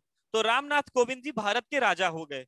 अब रामनाथ कोविंद, क्योंकि आपने आर्टिकल 53 पढ़ा है, अनुच्छेद 53 पढ़ा है, और 53 में क्या कहा गया है कि राष्ट्रपति संघ की कार्यपालिका का औपचारिक प्रमुख होता है, यानी होता है। और यह सारी शक्तियों का जो कार्य करता है, सारी शक्तियों का जो प्रयोग करता है, उसके लिए एक मंत्री परिषद का गठन करता है, एक काउंसिल ऑफ मिनिस्टर का गठन करता है। और उस काउंसिल ऑफ मिनिस्टर का प्रधान प्रधानमंत्री होता है। सेम उसी प्रकार शिवाजी हो गए राजा, और शिवाजी अपने कार्यों को आसान बनाने के लिए, अपने कार्यों को करने के लिए मंत्रियों का गठन किए। और उन मंत्रियों में सबसे पहला पद क्या था? पेशवा, जिसको आज के समय में प्रधानमंत्री कहा जाता है। जिसको आज के समय में क्या कहा जाता है? प्रधानमंत्री कहा जाता है। तो सबसे पहला कौन थे? ठीक। ताराबाई के बगल में अनु जी लिखा है शिवाजी सेकंड, ताराबाई के बगल, हाँ वेरी गुड, बहुत सारे लोगों ने बता दिया। तो सुनिएगा, शिवाजी के जो सबसे पहले प्रधानमंत्री थे, शिवाजी के जो सबसे पहला पद था, सबसे पावरफुल जो पद था, वो था पेशवा का। पेशवा के बाद दूसरे नंबर के इनके मंत्री थे जिनका नाम था दबीर। दबीर, या इनको कहा जाता था, एक और नाम था सुमंत। विदेश मंत्री इनके पास था, विदेश मंत्रालय यही देखते थे दबीर लोग। मंत्रालय का नाम है, जैसे भी विदेश मंत्री, खान मंत्री, खाद्य एवं रसद विभाग मंत्री, पेट्रोलियम मंत्री, ऐसे बनते हैं ना। सेम पहले इनके नाम क्या हुआ करते थे, देख लीजिएगा एक बार। सबसे पहले तो दबीर या सुमंत। तीसरे नंबर के मंत्री थे इनके अमात्य। आपको दिख नहीं रहा होगा, देखने की जरूरत भी नहीं है, बस आप सुनते रहिए, बस आप केवल सुनते रहिएगा बस। हाँ, पेशवाओं का युद्ध हुआ था। ठीक। तो अमात्य, जिसको मजूमदार भी कहा जाता था, अमात्य या मजूमदार कहते थे, तीसरे मंत्री होते थे जिनको वित्त मंत्रालय दिया गया था। चौथे नंबर पे सर नौबत। फिर इसके बाद एक था जिसको पांचवें नंबर पे थे वाक्यानवीस। वाक्यान छठे मंत्री थे इनके सुरुनवीस, जिनको सुरुनवीस मंत्रालय, इन सब मतलब भी मैं बताऊंगा, पूछा जाता है। सातवें नंबर पे थे पंडित राव, जो पूजा पाठ कराया करते थे इनके यहाँ। और आठवें नंबर पे कौन थे? तो आठवें नंबर पे थे न्यायाधीश। न्यायाधीश। ठीक। तो 8 मंत्रालय, अगर आपसे पूछ लिया जाए कि किस राजा के दरबारियों को अष्टप्रधान कहा जाता था, किस राजा के दरबारियों को अष्टप्रधान कहा जाता था, तो आपका एक लाइन का तुरंत का उत्तर रहेगा शिवाजी के। हाँ, चिटनिस, इसी सुरनबीस का नाम था। चिटनिस किसका नाम था? कोई इसने बोला चिटनिस, चिटनिस बोला था सुधा जी ने। सुधा जी, यही जो चिटनिस ना ना, इसी को सुरनबीस कहते थे। तो सुनिएगा, हाँ, अगर आपसे पूछ लिया जाए कि अष्टप्रधान किसके दरबारियों को कहा जाता था, तो अष्टप्रधान शिवा जी के दरबारियों को कहा जाता था। और अष्ट दिग्गज किसके दरबारियों को कहा जाता है? अष्ट दिग्गज। अष्ट दिग्गज किसके दरबारियों को कहा जाता है? उत्तर बताइए। मैंने कई बार क्लास में बोला है इसको। अष्ट दिग्गज। Very good. मैं बार, अच्छा भैया, ये दिखेगा नहीं पूरा, क्योंकि वो मैं बार बार कह रहा हूँ ना, तो कैमरे की थोड़ी, मैं जब लिखवाऊंगा तो फिर से क्रम लिखूंगा, पहले एक बार कहानी पूरी देख लीजिए। और अगर आप यहाँ पर सुने रहेंगे, आपके पास कोई भी book, Lucent, Mahindra, sorry Mahindra का, यहाँ जो स्कॉलर्स की दी गई बुक है ये है, और सारी जो बुकें आपके पास होंगी उनसे देखेंगे तो कहानियों का एक संयोजन आपके पास बन जाएगा। बड़ी बड़ी जो घटनाएं उसमें रखी ना, उन सबको आप जोड़ पाएंगे आप, अगर आप ऐसे देखे रहोगे तो। हाँ, अगर आपसे पूछ लिया जाए, अगर आपसे पूछ लिया जाए कि अष्ट दिग्गज किसके दरबारियों को कहा जाता था, तो विजयनगर साम्राज्य का जो राजा था जिसका नाम था कृष्णदेव राय, कृष्णदेव राय के दरबारियों को अष्ट दिग्गज कहते थे। और अगर आपसे पूछ लिया जाए कि अष्टप्रधान किसके दरबारियों को कहते हैं, तो अष्टप्रधान कहा जाता है। अरे यार, आवाज जा रही भैया? राज मौर्य जी, आवाज इधर से जा रही है क्योंकि माइक चल रहा है ठीक। अगर जब ऐसा कोई कमेंट किया करे ना, आवाज नहीं जा रही, तुरंत एक दो लोग और बता दिया करे ताकि पता चल जाए। अब उसके यहाँ नहीं जा रही थी, पूरा डिस्टर्ब कर रहे हैं। भैया, राज भैया, यहाँ से जा रही पूरी आवाज। एक बार आप अपना नेट चेक कर लीजिए, हो सकता है आपने रात में पूरा नेट यूज कर लिया हो। ठीक, तो ध्यान से सुनिएगा। ठीक, ध्यान से सुनिएगा। बोले, अगर आपसे पूछ लिया जाए सबसे पहला पॉइंट कि अष्टदिग्गज किसके दरबारियों को, कृष्णदेव राय। अष्टदिग्गज किसी एक भाषा में, तेलुगु भाषा में 8 लोगों के प्रसिद्ध कवियों का समूह था। अष्टदिग्गज के बारे में अगर बात कर ले, अष्टदिग्गज एक भाषा में, तेलुगु भाषा के लिए 8 बड़े कवियों का एक समूह, पैनल होता था जिसे अष्टदिग्गज कहते थे। लेकिन अष्टप्रधान क्या है? अष्टप्रधान का मतलब 8 मंत्रियों का समूह, और 8 मंत्रियों के समूह की कल्पना किसने की थी? शिवाजी ने की थी। किसने की थी? शिवाजी ने की थी। तो शिवाजी ने जो सारी पावर थी, वो सारी पावर किसको दे दी थी? राष्ट्रपति। सारी पावर, देश की सारी पावर किसमें समाहित है? प्रधानमंत्री में। सेम उसी प्रकार जो शिवाजी के समय की पावर थी पूरी, वो किसमें समाहित थी? तो वो समाहित थी पेशवा के पास। जब तक छत्रपति प्रतापी हुआ करते थे, यानी जब तक ये बलजोर रहा करेंगे, बलजोर का मतलब जब तक इनके पौरुष ज्यादा होगा, तब तक तो पेशवा इनके आगे नहीं बढ़ पाएंगे। लेकिन जैसे आगे चल करके लोग कमजोर होना शुरू किए, छत्रपतियों से सारी सत्ता किसने ट्रांसफर कर ली? पेशवाओं ने। पहला ऐसा व्यक्ति जिसने सत्ता की लालच में ये ट्रांसफर किया था, यानी सत्ता की लालच क्या कहिए, मराठों के उत्थान के लिए पेशवाओं का पद को प्रभावी बनाया था, वो कौन थे? बालाजी विश्वनाथ थे। कितने ऐसे लोग हैं जिन्होंने बाजीराव मस्तानी मूवी देखी है? कितने ऐसे लोग हैं जिन्होंने बाजीराव मस्तानी मूवी देखी है? बाजीराव मस्तानी मूवी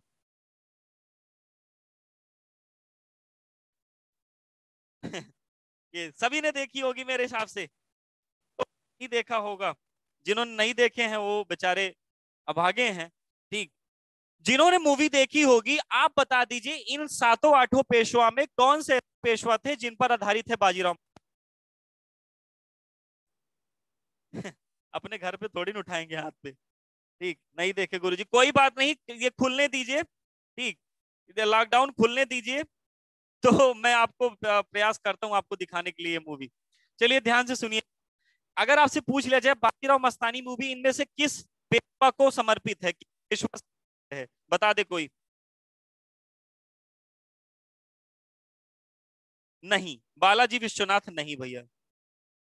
पहले नंबर के जो बाजीराव फर्स्ट हैं, बाजी तो हैं, बाजीराव पर ही समर्पित है वो बाजीराव मस्तानी मूवी। पूरी पूरी मूवी जो है बाजीराव फर्स्ट पे आधारित है, क्योंकि 20 साल के कैरियर में जितने युद्ध लड़े थे उन सारे युद्धों में इन्होंने जीत हासिल की थी।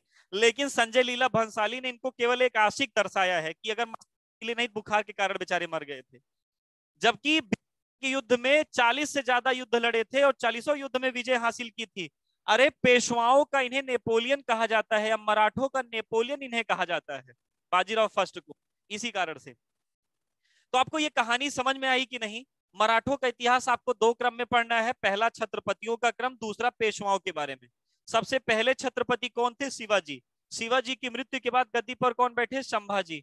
संभाजी के बाद राजा राम। राजा राम के बाद शिवाजी सेकंड, और शिवाजी सेकंड के बाद शाहू जी।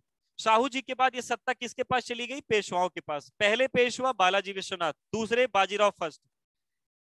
एक ऐसा युद्ध, अगर आपसे पूछ लिया जाए कि इस पूरे भारत के वास्तविक स्वामी कौन थे, मुगलों के बाद पूरे भारत के वास्तविक स्वामी मराठा थे।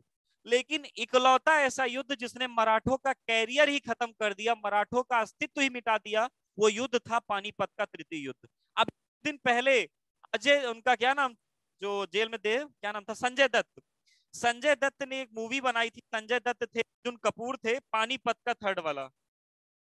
ठीक, अष्ट दिग्गज बता दीजिए, बता रहे हैं तुरंत ही कंचन, बता रहे हैं तुरंत। अभी आपने ऐसा युद्ध था जिसने मराठों का कैरियर खत्म कर दिया था, वो था पानीपत का थर्ड वार। पानीपत का तीसरा युद्ध था जिसने पूरे मराठा को खत्म कर दिया था। तो आज हम लोग मराठों के बारे में पढ़ने वाले हैं। मराठों के बारे में सबसे पहले ऐसे लिखिएगा, मराठों के बारे में ऐसा एक पॉइंट लिखिएगा, लिखिएगा। बोले, हाँ बोले, हाँ सारी लिखवा रहे हैं, सारी, अनु जी सारी लिखवा रहे हैं, आप चिंता मत करो। ठीक, हाँ, मराठों और अफगानों के बीच में हुआ था, वेरी गुड। पानीपत का तीसरे 1761। ठीक। मराठों के बारे में 2 लाइन लिखिए, फिर मैं एक एक करके सबके बारे में लिख। सबसे पहला पॉइंट लिखिएगा। मुगलों के मुगलों के उत्तरवर्ती शासकों, मुगलों के उत्तरवर्ती, लास्ट वाले। हाँ वेरी गुड, अहमद शाह अब्दाली। और इधर से था सदा शिवराय। ठीक, सदा शिवराव भाऊ। ठीक, लिखिएगा। मुगलों के उत्तरवर्ती शासकों में के दौरान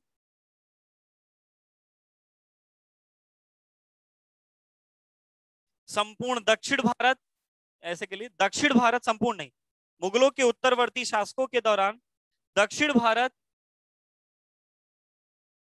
तथा उत्तर भारत के मध्य एरियो में, उत्तर भारत के मध्य क्षेत्रों में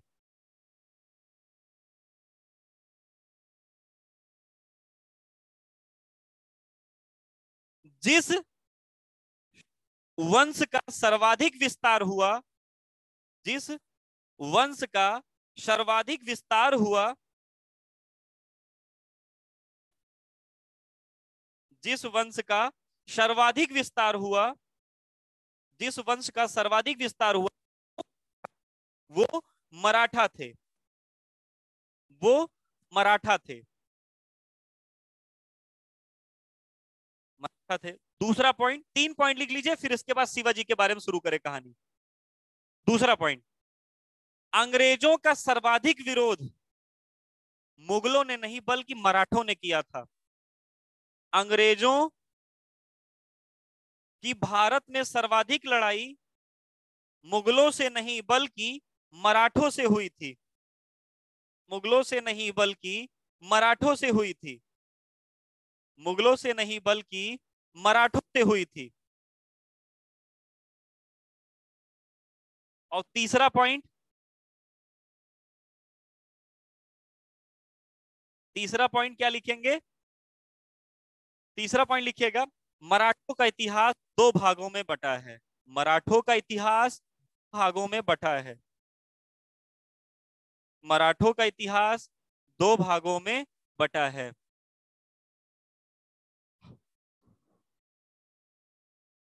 मराठों का इतिहास 2 भागों में बटा है। पहला, छत्रपतियों के अधीन, पहला छत्रपतियों के अधीन,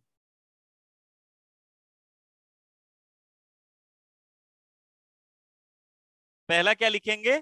छत्रपतियों के अधीन, पहला क्या लिखेंगे? छत्रपतियों के अधीन। अच्छा, आपको छत्रपति दिख रहे हैं कि नहीं? छत्रपति दिख रहे हैं कि नहीं? सबसे पहले ऐसे बनाएगा, पहले छत्रपति, फर्स्ट नंबर पे शिवाजी, फर्स्ट नंबर पे शिवाजी 74 से 80, फर्स्ट नंबर पे शिवाजी 74 से 80, फर्स्ट नंबर पे शिवाजी। हाँ, शिवाजी के नीचे दूसरे नंबर पे रहेंगे संभाजी। क्रम लिख लीजिए, क्योंकि इनके बाद एक एक दो दो लाइन सब में रहेंगी, बस क्रम ज्यादा इंपॉर्टेंट है।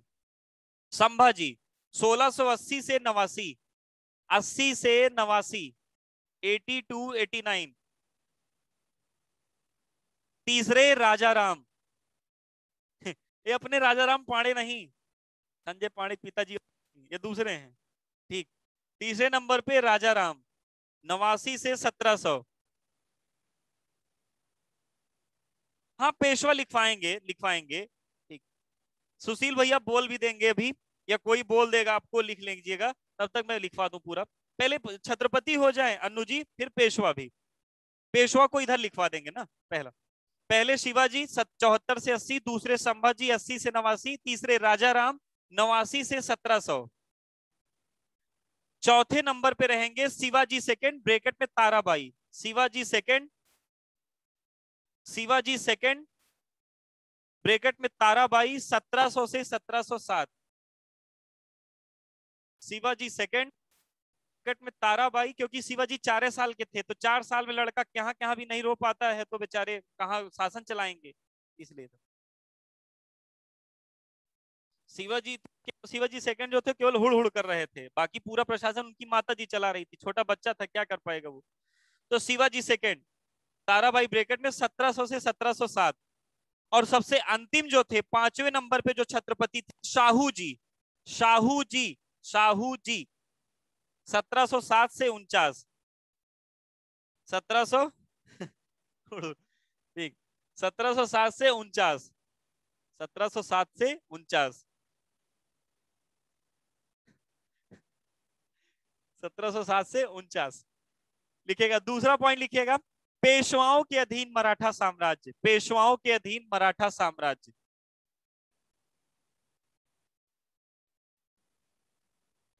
पेशवाओं के अधीन मराठा साम्राज्य।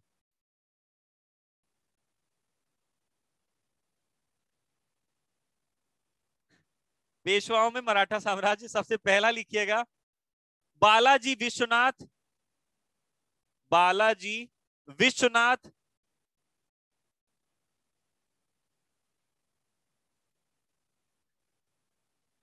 1713 से 20, 1713 से 1720 तक।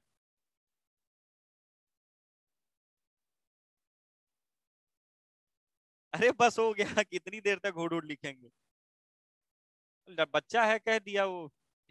उनकी माताजी तो शासन चला ही रही थी। फिर उसके बाद है बाजीराव प्रथम, बाजीराव फर्स्ट, मस्तानी वाले, 20 से 40। वास्तविक में मस्तानी वाली घटना है, लेकिन जितना बड़ी घटना दिखाई गई है संजय लीला भंसाली द्वारा, उतनी बड़ी घटना नहीं है ये। 1720 से 40। वो उसमें राजकुमारी दिखाए हैं मस्तानी को, जबकि वास्तविक घटना में देखा जाए तो नर्तकी थी, एक डांस करने वाली जो कहते हैं ना, वो थी। पढ़ेंगे अगर आप, आएगा समय तो पढ़ेंगे इनके। बाजीराव प्रथम 20 से 40। फिर इसके बाद बालाजी बाजीराव, बालाजी बाजीराव, बाजीराव इन्हीं के टाइम पीरियड में हुआ था वो। तो कौन सा, पानीपत का तीसरा युद्ध, 1740 से 61। बेचारे जब युद्ध हारे तो आत्महत्या, वो जिसको हार्ट अटैक से इनकी मृत्यु हुई थी, उस समय भी हार्ट अटैक चलता था। पहले नंबर पे बालाजी विश्वनाथ, फिर बाजीराव प्रथम, फिर बालाजी बाजीराव। फिर इसके बाद पेशवा भी कमजोर होते चले गए एकदम। चौथे नंबर पे माधवराव, बहुत जल्दी मर गए बेचारे। पांचवें नंबर पे नारायण राव, इनको जबरदस्ती मारा गया। पांचवें नंबर पे नारायण राव।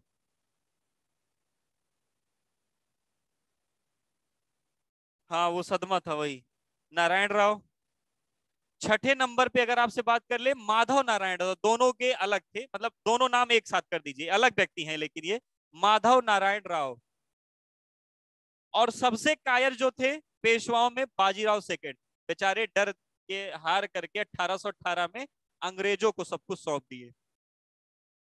यानी कहाँ शिवाजी इतने प्रतापी थे, कहाँ एकदम बाजीराव जो सेकंड थे, सेकंड बाजीराव, उन्होंने सब कुछ 1818 में अंग्रेजों को दे दिया। हार्ट अटैक तो जेन्युइन भी हाँ हो जाता है। माधवराव चौथे नंबर पे, माधवराव।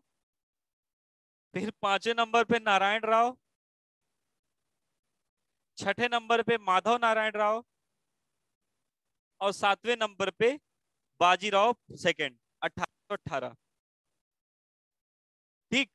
तो हमारा जो टॉपिक अब शुरू होगा वो शिवाजी शुरू होंगे। शिवाजी सबसे मेन पढ़ेंगे हम लोग, शिवाजी के बारे में पूरी कहानी। फिर उसके बाद 5-6 लाइन में पूरा मराठा साम्राज्य खत्म। सबसे ज्यादा जो पूछा जाता है वो शिवाजी क्वेश्चन बनते हैं। तो शिवाजी को भरपूर अच्छे तरीके से बाई फिगर बना के शिवाजी का चित्र बनाया जाएगा, तब समझा जाएगा। बाकी सारी चीजें वन लाइनर में रहेंगी, अच्छे अच्छे पॉइंट जो बन सकते हैं। आज तो टाइम भी कम है, नहीं हो पाएगा पूरा। तो मैंने जैसा कहा था, आप लोग सभी लोग एक बार क्वेश्चन सुनिए और सभी लोग उत्तर दीजिएगा इसका। जो प्लांट हार्मोन वाला टॉपिक था, प्लस एनिमल हार्मोन, जो मनुष्य के अंदर हार्मोन्स होते हैं, इन दोनों टॉपिक से जो क्वेश्चन बन सकते हैं, मैं केवल क्वेश्चन पूछ रहा हूं। कॉपी बंद रखिएगा, कोई भी साइंस की कॉपी खोलेगा नहीं, केवल उत्तर बताइएगा, ठीक। ये पूरे पेशवा मरा और शिवा छत्रपति दोनों लिख लिए गए हैं। कल जो छत्रपति पढ़ना शुरू करेंगे वो शिवाजी से पढ़ना शुरू करेंगे। अभी जो क्वेश्चन हम लोग पूछने चल रहे हैं वो क्वेश्चन है हार्मोन्स से। तो सभी लोग बताने के लिए तैयार है ना? हार्मोन से क्वेश्चन पूछा जाए तो सभी लोग बताएंगे?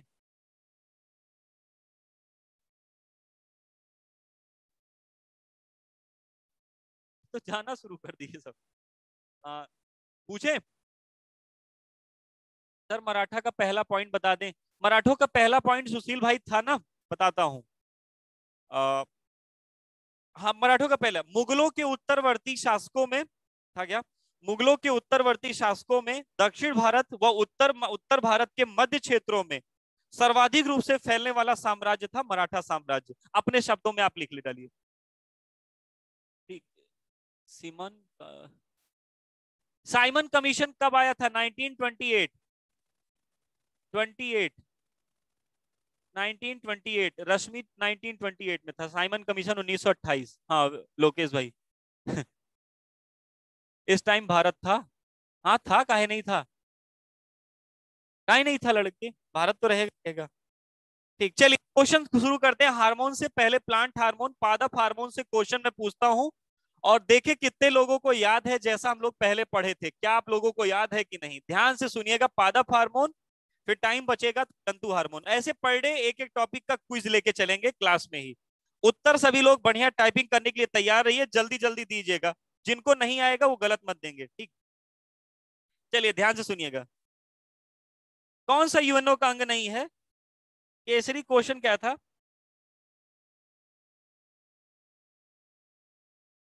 चलिए, प्लांट हार्मोन, पौधों में हार्मोन मुख्यतः कितने पाए जाते हैं? पहला क्वेश्चन, पौधों में हार्मोन्स मुख्यतः कितने पाए जाते हैं? पौधों में मुख्यतः कितने हार्मोन पाए जाते हैं? वेरी गुड, दो। एक होते हैं वृद्धि उत्सर्जक और एक होते हैं वृद्धि रोधी। एक होते हैं वृद्धि उत्सर्जक, दूसरे होते हैं वृद्धि रोधी। हम लोग सबसे पहला पॉइंट पढ़ने चल रहे हैं, जो पहला रिवीजन करेंगे, वृद्धि उत्सर्जक हार्मोन। सबसे पहला कौन सा पढ़ेंगे?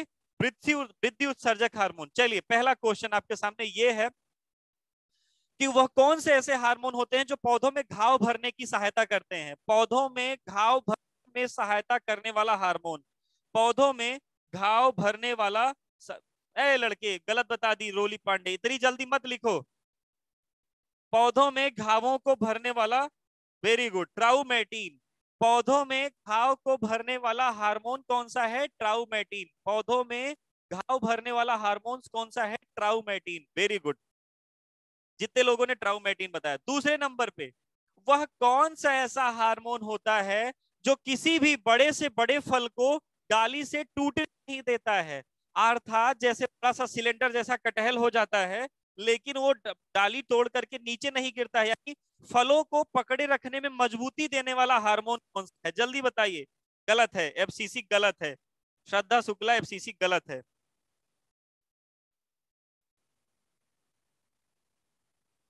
वेरी गुड, अभी आया उत्तर, ऑक्सिन। अभी उत्तर आया, ऑक्सिन। वह कौन सा ऐसा हार्मोन होता है जो फलों को नीचे गिरने से, अर्थात डाली से टूटकर नीचे ना गिरे, इसके लिए मदद करता है, टूटे ना, तो ऑक्सिन हार्मोन।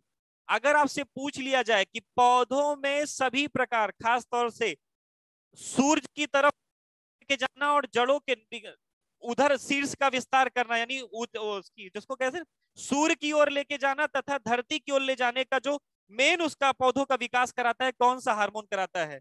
यानी लंबाई में पौधों की लंबाई में, ध्यान से सुनिएगा, पौधों की लंबाई में विकसित करने वाला हार्मोन, पौधों की लंबाई को विकसित करने वाला हार्मोन,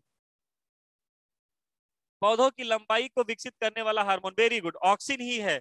लंबाई में सबसे ज्यादा ऑक्सिन हार्मोन सूरजमुखी के फूल में होता है। इसीलिए सूर्य की किरणें जिस तरफ होती है, पौधा उसी तरफ घूमता रहता है। तो पौधों की सूर्य की तरफ तथा जड़ों को नीचे ले जाने का काम किसका होता है? ऑक्सिन का।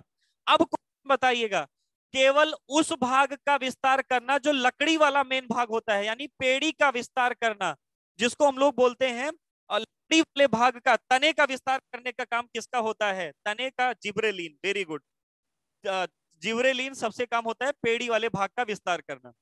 वह कौन सा ऐसा हार्मोन होता है जो पौधों में गैसीय अवस्था में पाया जाता है? वह कौन सा ऐसा हार्मोन होता है जो पौधों में गैसीय अवस्था में पाया जाता है?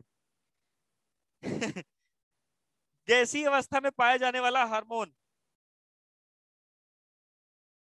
Very good, ethylene. Shraddha ji का सबसे पहले उत्तर आया था। एथिलीन हार्मोन सबसे पहला जो पौधों का हार्मोन होता है जो गैसीय अवस्था में पाया जाता है, जो फलों को पकाने में मदद करता है। लेकिन मैंने क्लास के दौरान भी बताया था कि अगर जैसे ये पौधा है, अब इसमें लगा हुआ है आम, तो आम जब लगा रहेगा तो लोग आएंगे, आम कोई पेड़ में देखना नहीं चाहता है, सीधा फेंकना शुरू कर देंगे उसको, तो खराब कर देंगे। तो इसलिए हम लोग भी हफ्सी टाइप के होते हैं, पेड़ में कितने दिन तक रख के उसको पकाएंगे, तो तोड़ ले आते हैं। और तोड़ ले आकर के घर पे जब पकाते हैं तो कौन सा पदार्थ खरीद के लेके आते हैं? कृत्रिम रूप से फलों को पकाने वाले पदार्थ का नाम, गैस का नाम नहीं, पदार्थ का नाम। कृत्रिम रूप से, कृत्रिम रूप से, वेरी गुड, कार्बेट। कार्बेट, उसके बाद अब कार्बेट से होता है, कार्बेट में क्या पाया जाता है? कार्बेट में, कार्बेट का सूत्र बताइए, कार्बेट का सूत्र बताइए। वेरी गुड, CaC2, याद किए हैं आप लोग तो। CaC2 प्लस थोड़ी नमी गिव्स C2H2 प्लस CaO।